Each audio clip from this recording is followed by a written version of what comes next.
Bonjour et bienvenue dans ce nouvel épisode de la machine à voix ouf. Dans cet épisode, nous allons parler de l'Employee Effort Score, l'EES, c'est-à-dire l'équivalent du CES, Customer Effort Score, mais pour les conseillers. Le but en fait, c'est d'évaluer par le conseiller l'effort qu'il a dû mettre pour répondre à la demande. Ça permet tout simplement de détecter cette fameuse insatisfaction cachée.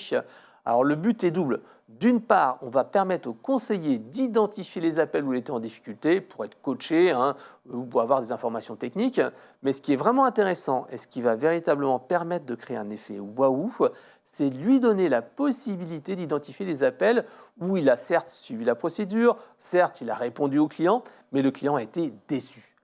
Ça peut venir tout simplement d'un problème du client parce qu'il s'est trompé, ça peut être des formulations ambiguës dans les documents commerciaux, ça peut être tout simplement quelque chose qui n'est pas prévu ou pire encore, un client fidèle qui fait une erreur et on dit désolé monsieur, c'est comme ça, vous vous êtes trompé.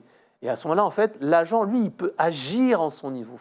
À son niveau, tout simplement, qu'est-ce qu'il va faire? Il va dire voilà, suite à cet appel ou suite à cette interaction, il va tout simplement remplir le champ EES dans son logiciel de centre de contact ou dans son CRM avec une note de 1 à 5.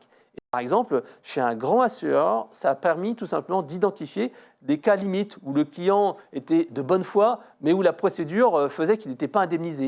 Et généralement, dans les 24 heures, il appelait le client, il disait voilà, vous nous avez appelé, je sais que ce n'était pas dans le cas classique de votre contrat, mais exceptionnellement, parce que vous êtes un client fidèle, on fait un geste pour vous. Ça, c'est quelque chose qui est très très fort. J'ai vécu aussi une autre chose chez un éditeur de logiciels de comptabilité. Avec l'analyse de l'EES, tout simplement, ils ont identifié des points noirs dans le parcours client et ils ont comme ça amélioré des éléments comme l'onboarding process ou la documentation.